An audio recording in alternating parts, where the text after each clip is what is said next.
Ô filho, você Oi, viu? gente, tudo bem? Hoje eu tô fazendo uma mágica. Olha, da colher eu vou precisar. Filho, mas quem vai fazer essa mágica? Que mágica é essa? É uma mágica o quê? Uma tampinha? Uma tampinha. É. E o que você quer que o pai faça? Não, você não vai fazer, eu que vou fazer. Ah, você que vai fazer? Ué, Aqui tá com água. tá com água? Ué, mas peraí. Não tá pegando. Não dá pra pegar essa tampinha aí, filho?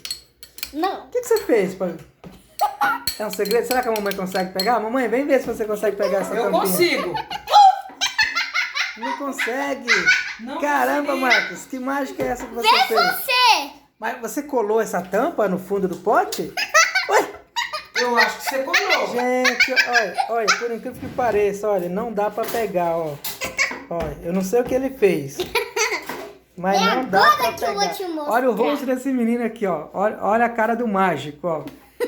Olha a cara do mágico. Sarcástico, rindo da cara do pai, porque o pai não consegue pegar a tampinha de uma garrafa dentro de um copo com água, né? Não sei o que ele fez. Só que ele vai mostrar ele vai mostrar o que ele fez aqui. Vem cá, avó, tô fazendo uma mágica. Ele vai mostrar o que ele fez. Ah, não acredito. Vê se a avó consegue. Eu não Vai. acredito. Vem aqui. Revelou a Vem tirar a mágica. Tampa. Tira essa tampa aqui. Olha a mágica. Olha a mágica. Tira. Põe o dedo, tira a tampa. Não tem. Consegue. Não consegue, ele é mágico, né, será, avó? Revela a Olha, mágica, filho.